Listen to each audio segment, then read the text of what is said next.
Hello everyone, and welcome to In Case You Missed It for June 19th, 2022. Happy Father's Day to all of you dads out there. I know my dad was a big part of my life growing up. He did a lot for me, so we appreciate you. But on that note, let's get into all the news stories that I think are the most important for this week. We begin with activists complaining about their big corporate sponsors because capitalism bad. Here they say Juneteenth was finally recognized as a federal holiday. Then came commercialization. I don't know how long it's going to take for these stupid activists, I almost swore there, to realize that every single time they invent some kind of cause, then someone is going to commercialize it. And it's generally going to be those corporate sponsors that you love so much. They're begging for the diversity in all the commercials. They're trying to get the Jedi committees on all the boards for these big companies, and then they wonder why those big companies are trying to make money off of it. It's ridiculous. They support, like, here we go, Ben & Jerry's. Ben & Jerry's has been, like, outspoken, progressive, leftist type of company, and then, oh my god, they started making ice cream flavors, you know, like the Bernie flavors, or the Juneteenth flavors, or all that type of stuff. So, one of these days, I'm hoping they're going to realize it, but I'm not very, convinced that that's going to happen. People are generally stupid, and that goes particularly for activists. Speaking of activists, trans activists are now encouraging women to smell their poop in order to be more inclusive to trans women. Oh, I'm not kidding you.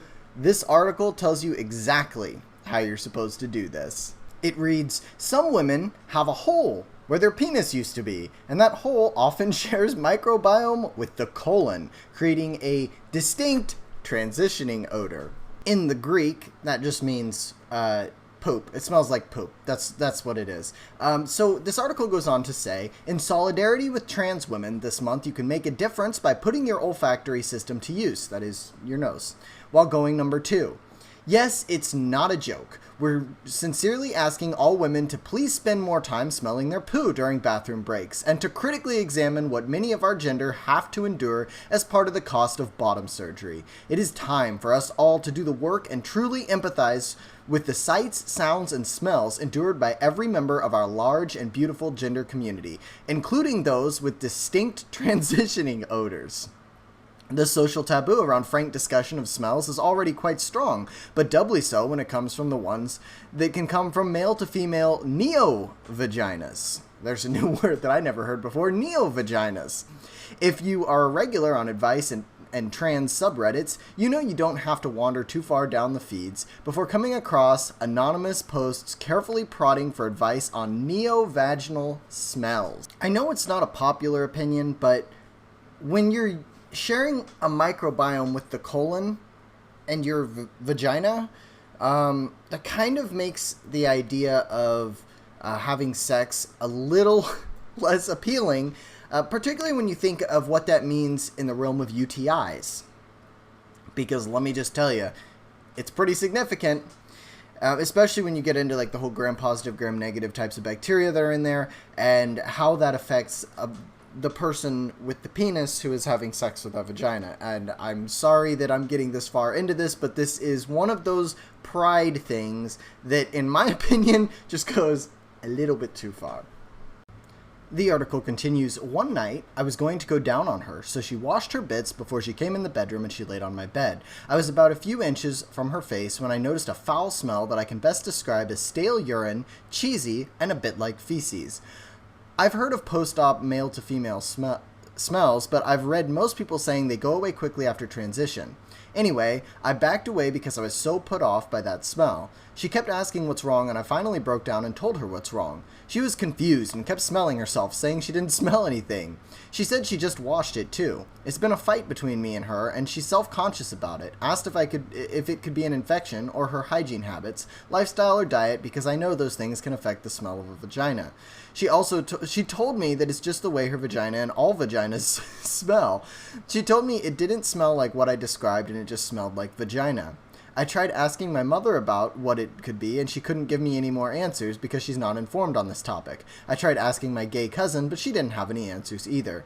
I was wondering if anyone in here could give me some advice on this. Do transgender women just have a different smell down there than cis women, or is it just her natural smell? If so, what can I do to get used to this smell? Now, I don't have a vagina, but I can tell you that's not what they're supposed to smell like.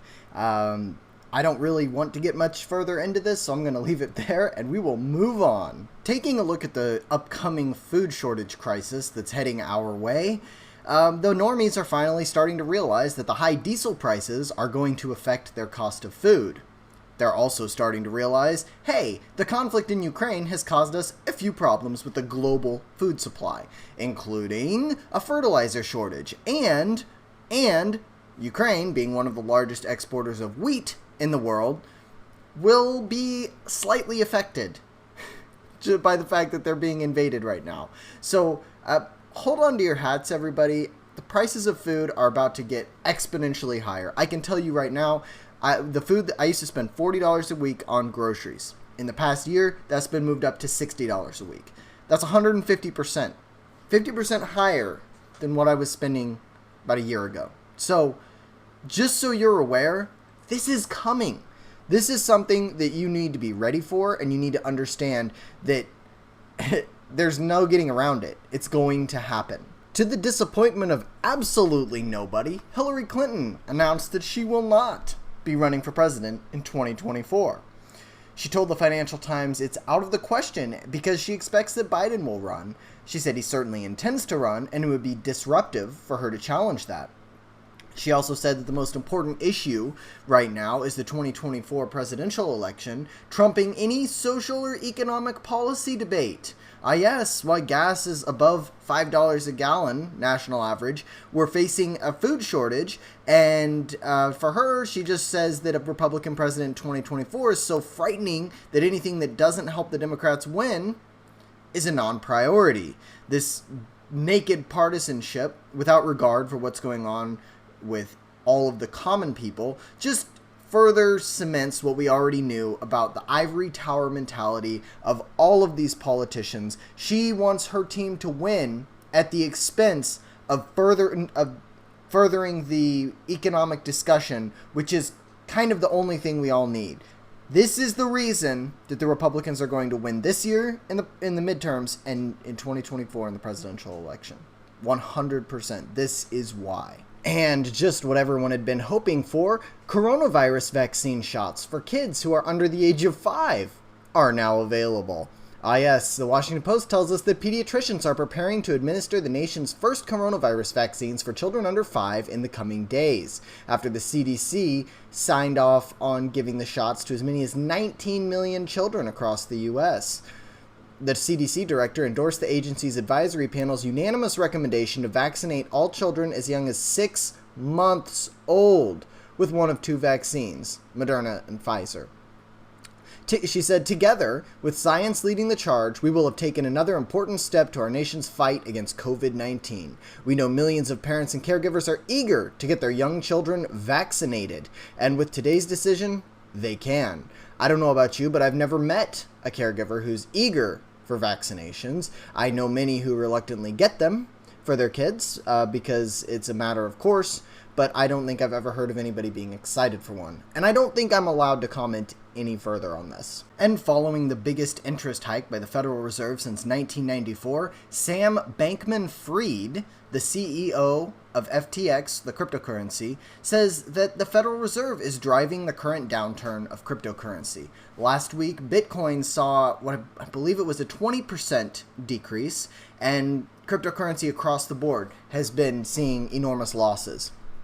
Now, I think we all know that the US dollar is no longer worth anything more than the faith that we're willing to put in it, and so many people are moving away from the US dollar to cryptocurrency. In order to stem this, the Federal Reserve is indeed driving down the price of crypto.